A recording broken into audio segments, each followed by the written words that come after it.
All right, here with Pete and Evie, just gonna talk about a few things. Speed, or how does speed recover? We all say speed recovers, velocity recovers. Now let's dive a little more deep into that. And we did Chris, what's happening? we did a little bit on my Instagram. I texted Pete this morning. Gave me a good answer. I liked it. I gave my little answer on my story, but we can go ahead and talk about both of our. You can go first, and then I'll talk. Yeah, so talk I about just what got a said. text from Evie this morning about how does speed recover, or recover everything, and it's kind of a notorious statement from, or I don't say notorious, famous statement made by a long time ago. Jay Schroeder referred to it, and there's other coaches that have referred to it, Cal Dietz as well, in Yeah. his triphasic book, and it's always like, okay, cool, and like I was telling Evie, everybody, when there's something like kind of catchy that's set out there, you latch onto it without truly knowing What it truly means. what. Yeah. Like, oh yeah, Or why. it sounds good. Speed recovers everything. Cool, be fast, and all this other stuff seems to be the trend now, which is fine. But it's one of those where it's kind of like I want to say it's a trend now. It's like people are more talking about it. It's probably been like that the whole time, Yeah. right? So how does speed recover everything? So the way we look at it, speed in terms of what? Speed of movement. So what was that? Who was this? Oh, Tegan. Oh my God. I miss you, Teeks. So how does speed recover everything? So the way I kind of explained it is there's going to be what were we talking about? Recovery. I would rather use the word restoration, right? Restoration. Yeah. So there's going to be, the elements of movement that are involved are going to be essentially structural, right? Mechanical stuff, and then neural, right? So the nervous system, the brain recovers everything. Which is the speed stuff. And you're looking at restoration of essentially both systems and energy systems you can throw in there as well. But you look at in terms of what produces movement. Any type of action, be it fast or slow, it's muscular contractions. So you got to look at muscular contractions in terms of the speed of the muscular contractions first and foremost. So from a structural standpoint, right, when you have something slow, it's usually heavy. Or no intent. Well, yeah, but let's just to make Yeah, it okay, apples okay. to apples. Yeah. Or no, okay, we could say that then. So it could be light load, and the intent can be to lift it slow, as in like a bodybuilder, right? So what are bodybuilders essentially trying to do? Create metabolic yeah. damage, right? So they could have Tension in the muscles. muscular growth, hypertrophy. That's a mechanism that you use to create it. In terms of like a power lifter or somebody trying to strength train, you're usually using a heavy load, but you're trying to exert maximal force against it, but it's still slow. In either case, there's going to be a lot of damage to the muscles, damage to and not damage in a Not in a grandiose bad way, sense. yeah. It's just kind of what happens, right? It's what just a lot of happens, metabolic damage, right? The substrates get worn out, the creatine phosphate system gets worn out, or in a bodybuilder's case, it's that lactic system. Anyway, you're building up a lot of waste products, right?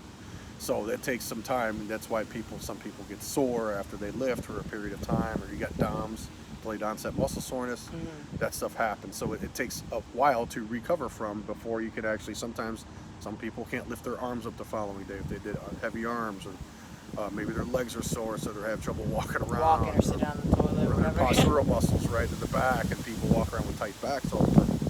So we got to look at it from a mechanical standpoint. So something slow will have more time under tension over it, and then you're usually doing higher volumes. Okay, there's Kel. What's up, Kel?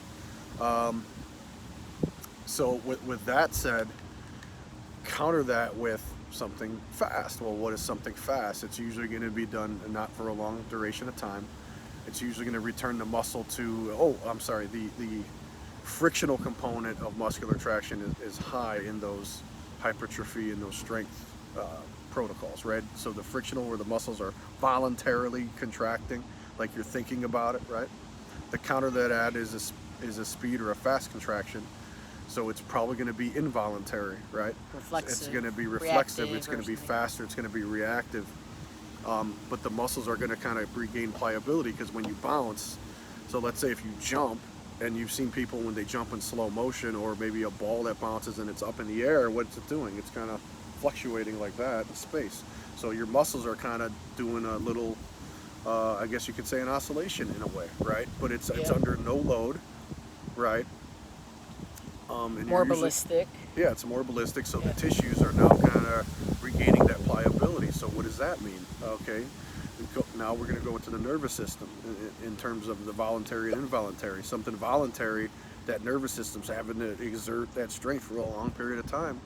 Well, that nervous system's got to come down and relax a little bit before the next bout of exercise. Or in case, let's just use an extreme example, like a power lifter or a weightlifter, right? That's why some of them take, long periods of time between maximal attempts. And then after a meet, in either case, you're shot for a little while. It's like you got to probably take like a week off or something like that. I know. I was just listening to something Matt Wenning said about when he hit like his 1,000 pound squat, and he was like, I couldn't hit max effort for 6 months, and I was like, that's true max insane. effort, Yeah, right? his true max. And really, He probably said what he that. meant like that was maximal weights relative to what he demonstrated on that meet day. So, Yeah. I mean, you're looking at, if you can hit 80%, like that's good, because you're really in those strength sports again. Those are event sports, right? You train and you Train peak. for that. Yeah. You peak up to a certain time, and most event sports are like that. In other team sports, that's why you don't want to go to the well so much, because it takes so much off your recovery and restoration Leave bucket. a few reps in the book. You just train up to a certain point and cut it off. Hence why people use auto-regulation, or they just control volume altogether. They use training maxes, whatever. But again, on that reflexive side, that involuntary contraction side, you're regaining that pliability, and then the nervous system is just kind of getting, Excited. Yeah, right. Excitation. So when we say speed recovers everything, what you're doing is tapping into those, from a structural standpoint, those structures are getting pliable again. At least this is my inference. And then the nervous system is kind of, it's like a wake up. So a good example of this is if people are familiar with Fast Fridays, which became a thing in American college football, I want to say in the mid to late 90s and the 2000s. So it's kind of like, now they call it pregame lift or game day lift or whatever I the hell call it else. stim day. Stim day, whatever it is. Stim day. But anyway, I think I first heard of that from when Jimmy Radcliffe was working with Oregon, and they would do something. He used the snatch, the hang snatch specifically. Not heavy loads, but he felt that that lift was simulated a nervous system like nothing else. Full body. Full body, but it's also, in order to complete a snatch, even at a light load, it's going to take you, you have to be fast. Yeah. That's why when I teach Olympic lifts, I teach the snatch before the clean, because it teaches the pace of the explosive lift. If they can get the snatch, That makes sense. right? If they can get the snatch, somebody put their thumb. What is that? Somebody put their thumb up. If they can learn how to snatch correctly, even if it's just hang powers or just hang snatch or power snatch, then the clean's actually pretty easy. It kind of falls into place. A lot of people will do the clean first, and then they'll get the starfish stuff, and that's where we get the arguments online about how Olympic lifts have no value or this and that. Well, it's maybe we're missing the boat with how we're teaching Talk it. to Will Rattel about that. Yeah. He I'm loves sure. it. Yeah, I'm sure he's seen it millions of times, and there's You've been seeing his crazy variations. He has like a bazooka clean. Oh, okay. I've seen a couple He's doing of some that. crazy Yeah. ones. I'm Well, like, damn, he's insane. Yeah. With some heavyweights. If you can, again, it's movement bandwidth in that case. I think that's great. But in the case of, coaches and athletes, like, we can kind of experiment around, not bad mouthing at all, but that's something where those type of variations would be something I would reserve for somebody who's well versed in it, and somebody who doesn't have to perform any sports in addition to it. Just keep the basics there, guys. But anyways, the hang snatch, you're also using jumps. I'll see some programs that use a trap bar jump, and again, it's explosive. It's a lighter load. It's probably going to be it might be in the 20 to 40% range, 50% range of your load, which is, those are your dynamic effort or your speed strength loading type of stuff, and just a moderate volume of it. You're not going to a volume point where your bar speed's dropping off even remotely. It's just get enough to kind of get the system going, and then bam, then you go play the next day. Play on the next day, or might or even be, like a morning of or something. Yeah, I've done that Just before. to cut down the volume or something. Yeah. We did some jumps. It was kind of like a contrast within a contrast, and then upper body kind of do the same thing, using some throws and get in and out. You're just doing moving something quick. So does it recover stuff? I mean, what it does is, when you're using those loads too, what are they? They're very, very light, right? So Yeah. you're kind of unloading the body, right? Hence deload, right? So deloads are what? For restoration. So, Right. I mean, when we talk about speed recovers everything, you got to look at all topics involved with it. It's not just speed in and of itself. Not to mention, let's talk about the ultimate speed movement right here. And what I've been told, my first boss, John Older, said the most plyometric thing you could do is sprint. Yep. And that was like 20 some odd years ago. And I was thinking, like, what does he mean by that? Oh, okay. It It is, truly is. If all Someone the, described it as a bunch of little coordinated jumps. essentially, And I was you like, can that makes Yep. makes sense. Yep, and done quickly, max effort for. And Yep. if you're sprinting, you're probably not 100 meters, 100 yards. Or most athletes are going shorter than Yeah. that. So if you look at it, doing a moderate level of sprints again is waking up that system. How else are sprints waking up the system? The cross crawl pattern, Yep. which is I'm gonna say brain friendly. It kind of gets you out of that stagnation. Stagnant from the bilateral stuff. And again, I'm not shooting on bilateral. I do it all the time. Yeah. But we gotta restore that the brain function or the neural function via getting back to the basics of the brain stuff. Yeah, and why I brought this up was because someone just asked this, because I said it's speed It's a great recovers. question. Yeah, How I really does liked it it, do that, And I was like, how does it? Because me and Pete were talking about it, Yeah. and he was like, we've all said it, and now why? Let's think about it a little bit. And I've thought about it before, but Yeah. I just haven't assume really. most people have Yeah. dug deep into, but maybe some haven't. Yeah, so I'm Um, thinking speed recovers. Personally, what I thought was, first off, when I'm doing let's say a dynamic effort day or a rate day, I always feel refreshed after. Excuse me, sorry. I always feel Burping and farting today. Oh my god, I feel super refreshed, and it's wakes me up. So just wakes me up. So makes the notice how CNS she used the word. This is how I feel. So a lot of people are going to be like, "What's the science? What's the science?" Oh. I don't know if this has actually been Yeah. studied in a scientific thing, and I don't know if maybe that's the proper way to do it. But you're going to use just in this case, historical best practices. Other successful coaches. Okay, here, and then you can kind of delve into why. Let science tell us why in about 10 to 15 years, because that's how long it'll take them anyway. And again, nothing wrong with science at all, but again, what came first, practice or science? Practice. Yeah, Some practice. cavemen picked up a rock to and felt like, oh, this can get me stronger. Did they have scientific studies back then? No, they didn't. No, they didn't.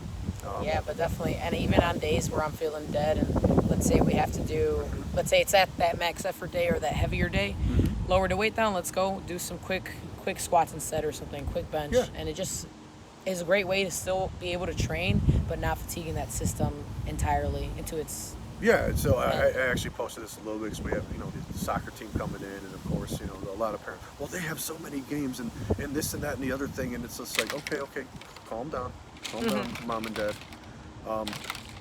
So I said, when in doubt, stimulate, don't annihilate, right? So we're not even getting close to annihilating them in the first place because they're all just trying to learn how to move. But either way, I appeased the powers that be, and we did a set where it was really light dumbbell squat jumps, skater jumps, push-ups, but put a mobility component. We were doing the toe under series and all that, and then I think on the other end, what did we do on the other? We did a third lift. Oh, it was like side plank hip up or something like that. So something where we can restore the spinal structure, the hip coordination, just something like that. It was kind of like, if you look at it, 2 calisthenic exercises, 1 unloaded jump, 1 semi-loaded jump, or 1 loaded jump. But it was like, these kids are holding like 10-pound dumbbells. They're honestly they're jumping up and down off the school bus with a 40-pound freaking weight pack, and parents are worried about them coming in training with light barbells when they're being coached on how to do it. So take that into consideration. Yeah. Please, before you make a comment, mom and dad. But anyways, You're telling me you don't go into their job and tell them how to do their job? You're telling me you don't do that? Some of them work. No, I'm being sarcastic. You're telling me you don't go tell the accountant how to do his job? No. That's what I'm saying. I leave that to them. Exactly, they're the that's experts their, at that. Yeah, and I wish people would just trust our industry a little more. Well, I think they do, but they trust it from a clickbaity, Instagrammy yeah. kind of like, internet expert type thing. So if what you're saying is not in line with them, or it's not as controversial, because a lot of this shit shouldn't be controversial, one, Just basic. and it shouldn't be it shouldn't be as complicated as they make it to seem. Because the more complication I think people throw behind it is they try to make themselves seem smart. Yeah. This shit is not hard. What the hard stuff is paying attention to detail and doing the way it's supposed to be done. Yeah. Coach's no eye way. adjusting on Right. the fly. And it seeing takes what's going on, effort. And some people are gonna know what I'm Experience talking and effort, to, but yeah. it takes zero fucking talent to give effort, as the great John Gruden said. All right. Yeah. Anything else on speed recovers? No, but I velocity mean, recovers? yeah, but I mean that's just kind of a semi deep dive into maybe the why what happens. But yeah, if you look at it from the terms of you know, mechanical and then neural, so the structures and the nervous system. Yep. And then if you have, you know, if you're not, again, preserving speed quality, you're not doing it over and over and over again, where you're sacrificing that speed quality or Right, that output right. quality. So you're letting that. Full intensity. Yeah, you're letting that aerobic system do its job and letting it kick in. Like, you know, it's going to be at a high enough intensity, then you come down and you get enough repeats like that. That's that repeat sprint ability. Well, that's kind of a specific conditioning to an athlete, but you're letting the aerobic system kick in. Obviously, you got to As have well, a decent yeah. aerobic system in the first place. And there's different ways to do that for an athlete that aren't necessarily having to go run a marathon. Yeah. Which is fine for those marathon people. That's fine. But there's you know, different ways to in other words, there's a little bit less harsh ways to skin the cat, as they say. But yeah, other than that, in closing, you know, speed probably most likely, you know, this for you science people, speed most any type of fast movement will help you restore the system. I don't want to say Restore. recover. Yeah, I like the restore word. right. Better, Recover is more like you have to rest. Right? No, yeah, recovery is more like Right. resting, but yeah, restore. Right. All right. But yeah, Yeah, cool. speed is restoration, guys, All right. Work hard always. and always rant as hard as you fucking can.